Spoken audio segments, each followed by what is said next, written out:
देखो, एक छोटी सी नौकरी भी कोई करता हो ना, उसका मालिक उसको खाली नहीं जाने देता। हमारे देश के राष्ट्रपति जी से अब्दुल कलाम आजाद, उन्होंने अपनी बुक लिखी है। जब वो अपनी नौकरी करते थे, रिसर्च करते थे, वो मिसाइल्स वगैरह, बॉम्ब, ये वो बड़ी अच्छी रिसर्च करते थे। उनके साथ स्टाफ भी था 40-50 उनके एम्प्लॉयज़ का। जब वो रिसर्च करते थे, उनमें बाकी सारे जो आते थे 8 से 5 या 9 से 5 नौकरी करके निकल जाते थे। उनमें से एक उनका एम्प्लॉय था, वो जब रिसर्च करता था, फॉर्मूलाज पे डिज़ाइन करता था, तो उसको पता ही नहीं चलता था कि 5 बज गए, 6 बज गए या 10 बज गए। मस्त हो जाता था अपनी रिसर्च में। कहते मेरे को सबसे ज़्यादा उसमें प्यार था, क्योंकि वो कभी घड़ी नहीं देखता था। वो अपना काम शौक से करता था और उसको पता ही नहीं था बज कितने गए। ना वो अपनी तनख्वाह देखता था, एक शौक से काम करता था। कहते एक दिन वो मेरे पास आया कि आज मेरे घर वालों ने बोला है कि यहाँ शहर में सर्कस लगी है, मैंने आज बच्चों को सर्कस दिखाने जाना है, मेरे को 5 बजे छुट्टी दे दोगे? वो कहते 5 बजे तो हो ही जाती है बेटा, चले जाना तू। कहते मेरे को पता था कि जब 5 बजेगे तो ये भूल जाएगा, और अपने काम में इतना शौक से मस्त हो जाता है, इसने भूल जाना है। वही बात हुई, 5 बज गए, 6, 7, 8, 9 वो भूल गया, सर्कस भी भूल गया, घर जाना भी भूल गया। जब 7, 9 बजे तो उसने कहा लो भी आज तो घर काम हो गया मेरा, घर वाली अच्छी तरह स्वागत करेगी। चला गया घर, आहिस्ता आहिस्ता गया। जब गली में स्कूटर लेके गया तो उसने सोचा भी जब वो घर वाली कूद के पड़ेगी गेट पे तो सारे आस पड़ोस वाले दिखेंगे कि कैसे मेरी सेवा हो रही है। उसने स्कूटर ही बंद कर दी, बड़े आराम से चुपके से घर में आके अंदर लगा के कमरे में बैठ गया। घर वाली आई, कहती चाय लाऊं या पानी लाऊं? उसने देखा उसका मुंह, ये क्या हो गया, ये तो डायरेक्शन ही बदला पड़ा है। कहती कॉफ़ी लाऊं, कुछ खाने के लिए लाऊं? वो डर गया, भाई इसके बाद सेवा करेगी अच्छी तरह मेरी। वो चुप हो गया, कहता नहीं कुछ नहीं चाहिए, मेरे को तो ये बताओ बच्चे कहाँ गए हैं? कहते आपको पता नहीं, मजाक मत करा करो। लाल बत्ती वाली कार में अब्दुल कलाम आजाद जी आए थे 5 बजे, बच्चों को ले गए सर्कस दिखाने के लिए। वो तो कह रहे थे आपने उनको भेजा है। सर्कस दिखा के उन्होंने बोला था 2-3 घंटे लेट आएंगे, हमने बाजार में खिलौने और चीजें भी लेनी है बच्चों की। जो एक काम करने वाला इतना ध्यान रखता है बच्चों का और घर का, जो कुल मालिक जिसकी सेवा में आप मस्त होके लगोगे। देखो सेवादार लाखों आएंगे, मस्त होके 10-15 ही सेवा करते हैं, बाकी तो घड़ी देखते हैं कि बाबा जी 12 बजे निकले तो 12:15 मैं निकल जाऊं। जो मस्त होके 10 सेवादार काम करेंगे तो मालिक उनके भी कमी नहीं छोड़ता। एक ईरान के बहुत बड़े फकीर थे, भक्ति करते थे। एक छोटी झोंपड़ी थी, 4 बर्तन थे, छोटा खाना था। उनके घर में एक चोर आ गया चोरी करने के लिए।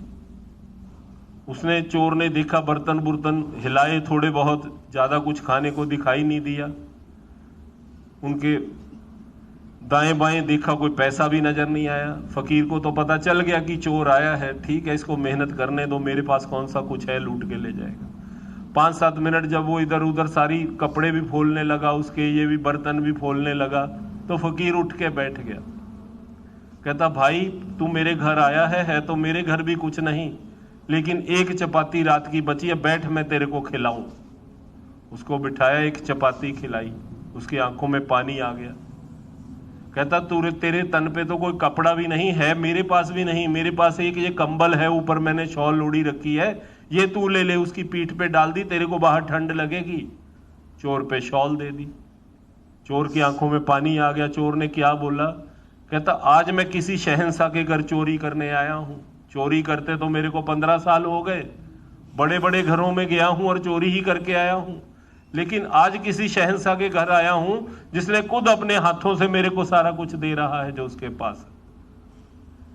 कहता आज मैंने तेरे घर चोरी करने आया था, लेकिन तूने ही मेरा दिल चोरी कर लिया। मैं तो तेरा ही होके रह गया, तेरा वर्ताव देख के, बिहेवियर देख के, तेरा रहने का ढंग देख के मैं तेरा ही होके रह गया। इनके घर जाओ महात्मा के, खाली नहीं आने देंगे, किसी ढंग से जाओ उसके घर में। जब गोल्डन टेम्पल बनता था, वहां एक आदमी था सोमा, सारे काम उसके फेल हो गए, बच्चों को खिलाने के लिए रोटी भी नहीं, गांव वालों ने बोला कि वहां चौथी पातशाही गुरु रामदास जी सरोवर की खुदवाई करवा रहे हैं, आप वहां चले जाओ, बड़ी संगत आती है सेवा करने, वहां तो बाहर रेड़ी लगा लेना, छोले छूले बेच लेना, संगत भूखी खा लिया करेगी और तेरा कुछ बन जाएगा। उसने लोगों की बात मानी और गोल्डन टेम्पल के बाहर आकर रेड़ी लगा ली। उस टाइम पे जो भी होता होगा, 1 रुपया इन्वेस्ट कर लिया उस टाइम के हिसाब से। शाम को काफी सेल हुई, उसने 1 के 3 रुपए बना लिए। जब गुरु साहब शाम को बाहर दर्शनों के लिए निकले, वो भी पांव पे पड़ गया गुरु साहब के कि 1 के 3 बना दिए। ऐसा गुरु कमाल कर दी गुरु ने। पहले तो पैसे का ही होता है, तिगने हो जाए तो गुरु पूरा है, अगर 50 रह जाए तो गुरु अधूरा है। हम तो उसको पैसे से नापते हैं। उसने भी देखा कि 3 हो गए, गुरु पूरा है। गुरु के पैरों पे पड़ गया। गुरु साहब ने पूछा, भाई ये कौन है? कहते ये सोमा है, पास वाले गांव से आया है गुरु साहब। इसके बच्चे भूखे मर रहे थे, इसने इधर आके रेड़ी लगा ली बाहर। गुरु साहब कहते सोमे फिर कितने पैसे कमा लिए? कहता जी 1 रुपए लगाया, 3 बन गए, 2 कमा लिए। कहते जा जाके अंदर सेवा में डाला, सरोवर की खुदवाई हो रही है, संगत लंगर खा रही है, पैसे की जरूरत है, जा जाके अंदर गोलक में डाला। सारे देख रहे थे, वो जाके सीधे साधे लोग थे, उस टाइम पे उन्होंने 2 रुपए डाल दिए। सारी रात सोचता रहा कि मेरा तो जो हाल था वही का वही रह गया। गुरु भी मांगने वाला मिल गया मेरे को, गुरु भी लालची टाइप लग रहा है। 2 रुपए वो ले गया, प्रॉफिट तो यही खाई जा रहे हैं इस संस्था वाले। ये संस्था भी ठीक नहीं। चलो उसने बोला और कोई ऑप्शन तो है नहीं, अभी देखो 2-3 दिन। दूसरे दिन की 5 रुपए बचे, गुरु साहब निकले, 5 सेवा में डलवा दिए। अगले दिन 7 बचे, 7 सेवा में डलवा दिए।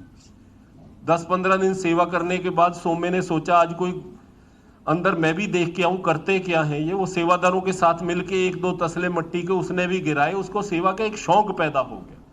ये सेवादारों की संगत ऐसी होती है सेवा कि जो भी इसमें मिल जाए उसको एक प्यार और शौक पैदा होना शुरू हो जाता है। सोमे ने भी 2-4 तसले फेंके तो उसको प्यार सा शो हो गया, लंगर भी खाया। उसने कहा ये तो बहुत बढ़िया काम है, ये तो सेवा हो रही है। उसको पता ही नहीं था सेवा क्या होती है।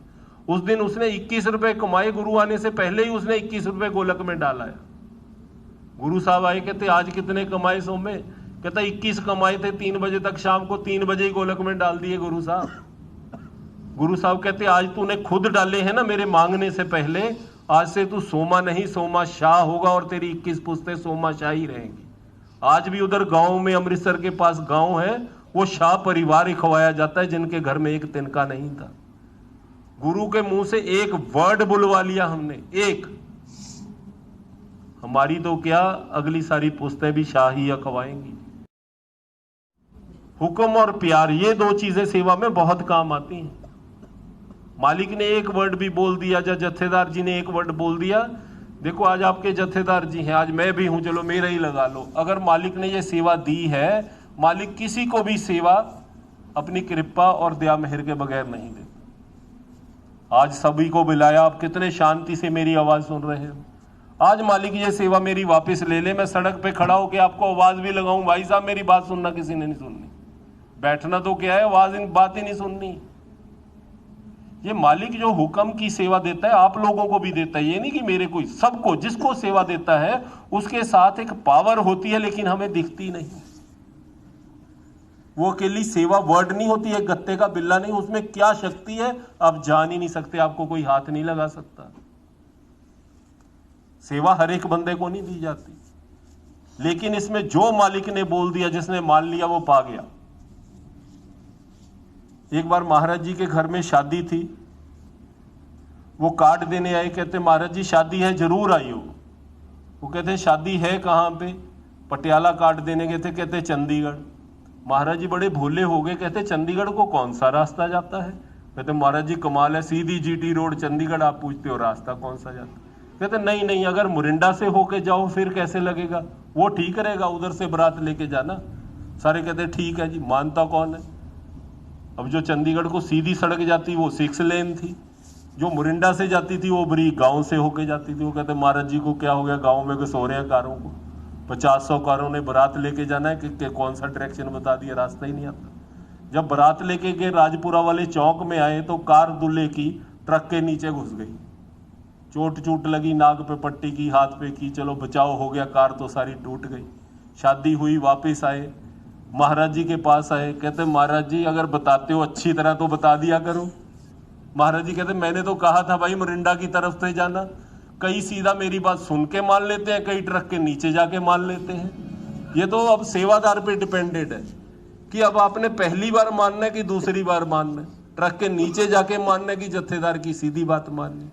सेवा में एक लाइन बोली जाती है, जिसने कैच कर ली, वो तो खट गया, दूसरा नुकसान होने के बाद खट जाएगा, खटना तो है ही।